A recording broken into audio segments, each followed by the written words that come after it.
Good morning दोस्तों। आदर्श mathematics channel पर मैं विक्रम कुमार आपका स्वागत करता हूं। अभी पीजी फर्स्ट सेमेस्टर का टॉपिक देखेंगे। अभी देखेंगे सबसे पहले नॉर्मल सब ग्रुप। अगर यह वीडियो अच्छा लगे तो लाइक सब्सक्राइब और दोस्तों के साथ शेयर कर दीजिएगा। देखिए नॉर्मल सब ग्रुप क्या है, आगे इसका डिफाइन करते हैं। देखिए ये सब group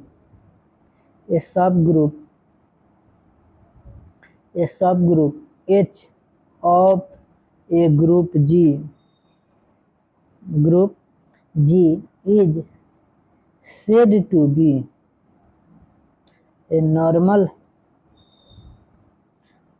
subgroup normal subgroup of G if for every x belongs to G and for every h belongs to H, then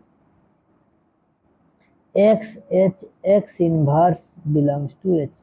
कहने का मतलब नॉर्मल सब ग्रुप कब कहें, किसको कहेंगे, तो कह रहा है a subgroup H of a group G is said to be normal subgroup of G. किसी सब ग्रुप एच को कह रहा है ये subgroup H of a group G is said to be normal sub. कह रहा है किसी सब ग्रुप एच को, जो ग्रुप जी का सब ग्रुप एच है, उसको नॉर्मल सब ग्रुप कहेंगे कब, if for every x belongs to G, जितना भी एक्स यानी जितना भी एलिमेंट है वह जी में बिलोंग्स करना चाहिए, and for every H belongs to H, and जितना एच का एलिमेंट है वह सब ग्रुप एच में बिलोंग्स करना चाहिए, देन तब X inverse belongs to H. और इसके बाद एक्स इनवर्स बिलोंग्स अगर एच में कर जा रहा है तब कहेंगे कि यह नॉर्मल सब ग्रुप। इसके अगला टॉपिक देखते हैं नॉर्मलाइजर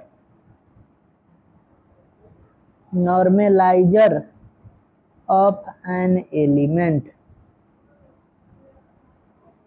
कह रहा है the normaliser of an element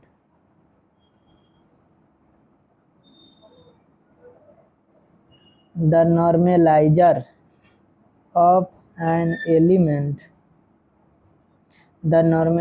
of an element A belongs to G is the set of all those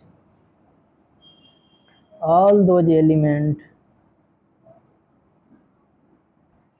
of G which commutes with A and is denoted by NA, that is NA equal to x belongs to G such that AX equal to X। देखिए कह रहा है normaliser of an element क्या होता है, the normaliser of an element a belongs to G, यानी a का मतलब A1 A2 AN वह जी में बिलोंग्स करना चाहिए, is the set of all those element of S, जितना भी वह एस का एलिमेंट हो of G which commutes with, और वह क्या है कम्यूट्स विथ ए के साथ कम्यूट्स हो, यानी कम्यूट्स के मतलब कम्यूटेटिव लॉ होल्ड करे, and is denoted by N A, और इसको हम डिनोट करते हैं एन ए से, यानी डेट इज कह सकते हैं an a equal to x belongs to G, यानी एक्स किस में बिलोंग्स करना चाहिए, जी में, such that a x equal to x से, यानी कि कम्यूटेटिव लॉ होल्ड होना चाहिए। इसके आगे देखते हैं कोसेंट ग्रुप क्या होता है।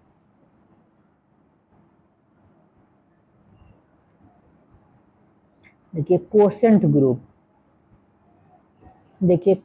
ग्रुप क्या कहता है, if G is A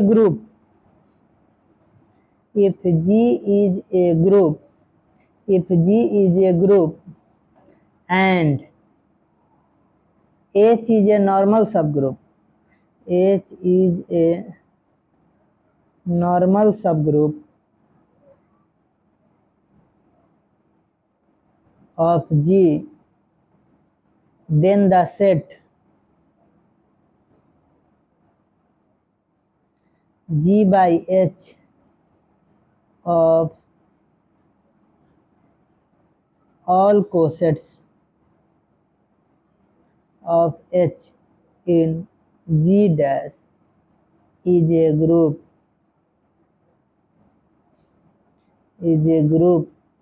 with respect to multiplication of cosets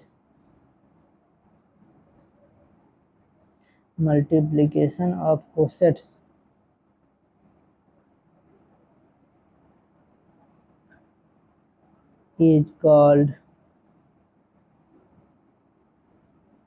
quotient group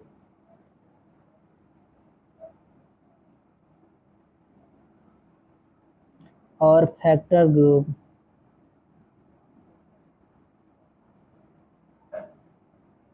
of G by H। इसको समझते हैं। कह रहा है if G is a group, यदि G एक कोई ग्रुप है and H is a normal subgroup of G, और H क्या है, normal subgroup of G, यानी G का नॉर्मल सब ग्रुप H है, then the set G by H of all coset of H in G dash is a group with respect to multiplication of cosets। यानी कहने का मतलब then the set G by H, तब G by H का जो set होगा of all cosets, जितना भी कोसेट्स है सभी का, ऑफ H का, in G dash is a group, इसको हम ग्रुप कहेंगे with respect to multiplication of cosets. क्या कहेंगे, multiplication of cosets is called quotient group, और इसी को फैक्टर ग्रुप कहते हैं ऑफ G by H। इसके आगे इसी पर एक थ्योरम देखते हैं। देखिए थ्योरम क्या है, जैसे एक थ्योरम है हमारा, if such that G to G dash, if such that G to G dash be a homomorphism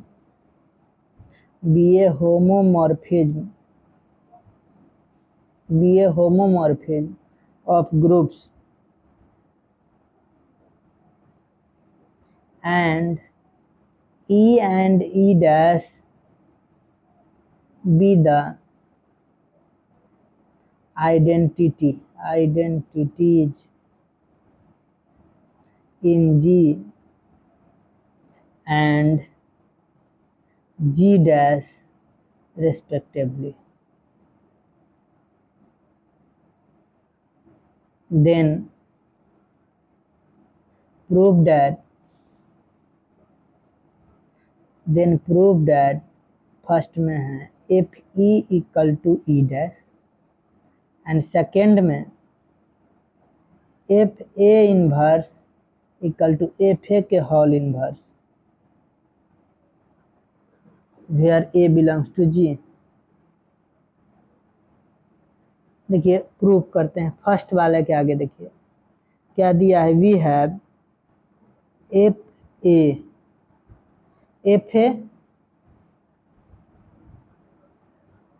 into E dash को हम क्या कह सकते हैं, ई डैश का मतलब आइडेंटिटी, तो यह एफ ए के बराबर हो जाएगा। इसको हम ये भी लिख सकते हैं एफ ए इंटू अपना मान से एफ ए इंटू ई का मतलब आइडेंटिटी।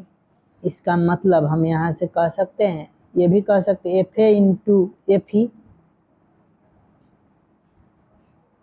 अच्छा एफ ए इंटू एफ ई, और इसको क्या कर सकते हैं यहाँ से e dash equal to F E equal to क्या है ई डैश, तो यहाँ से f E equal to E dash हो जाएगा। यही तो प्रूफ करना है। दूसरा थ्योरम कह रहा है, देखिए यहाँ से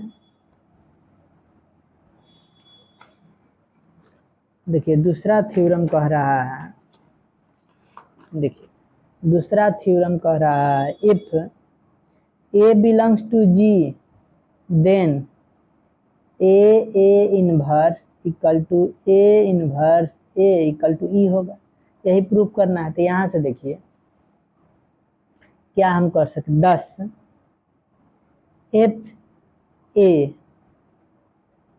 F A inverse into F ए को हम क्या लिख सकते हैं, इसको हम लिख सकते हैं f A inverse into a, a inverse into a यानी आइडेंटिटी एफ ई लिख देते हैं। एफ ई बराबर क्या पढ़े हैं, ई डैश, इसको हम ई डैश लिख देते हैं। And F A into F A inverse equal to F A into A inverse लिख सकते हैं equal to F E equal to E dash हो जाएगा। इसका मतलब हम कह सकते हैं कि F A inverse equal to F A का होल इनवर्स, ये भी कह सकते हैं, यही तो प्रूफ करना था। एक और थ्योरम देखते हैं, दोनों थ्योरम प्रूफ हो गया। एक और थ्योरम देखते हैं। एक थ्योरम है हमारा a homomorphism, a homomorphism f of a group G into a group G dash is an isomorphism if kernel of f equal to e। इसको प्रूफ करते हैं। देखिए इसको हम प्रूफ करते हैं। आगे मान लेते हैं late f be a homomorphism, let f be a homomorphism of a group G into a group G dash, suppose f is 1 1। कहने का मतलब लेट एफ बी ए होमोमॉर्फिज्म, मान लेते हैं कि एफ एक होमोमॉर्फिज्म ऑफ ए ग्रुप जी, जो group जी का है, इनटू ग्रुप जी डैश, जो ग्रुप जी से ग्रुप जी डैश में है। सपोज एफ इज 1 1, मान लेते हैं कि एफ 1 1 है, तब let X belongs to kernel of F, X kernel of F का एलिमेंट है, then F X equal to E dash, where E dash is the identity of G dash, also f e equal to e dash, इसका मतलब f x equal to f e, x equal to e हो जाएगा। therefore kernel of f equal to क्या हो जाएगा, kernel of f equal to क्या है, e, kernel of f equal to e. इसका कन्वर्सली भी देख सकते हैं। देखिए conversely let kernel of f equal to e, kernel of f equal to e यानी इसका उल्टा मान लेते हैं कन्वर्सली।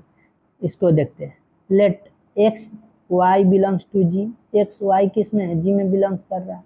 इसका मतलब हम यहाँ से F X equal to F Y कह सकते हैं, then F x into F Y का इन्वर्स इक्वल टू क्या आ जाएगा, ई डैश। यहाँ से हम क्या कर सकते हैं, f x y inverse equal to f x into F y inverse equal to E dash. इसको और सॉल्व करेंगे, ये हो जाएगा x y inverse belongs to kernel of F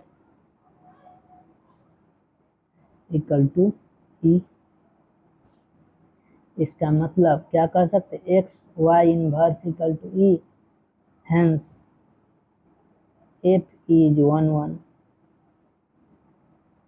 इसका मतलब एफ इज एन आइसोमॉर्फिज्म। यह क्या हो जाएगा, आइसोमॉर्फिज्म हो जाएगा, एफ इज एन आइसोमॉर्फिज्म।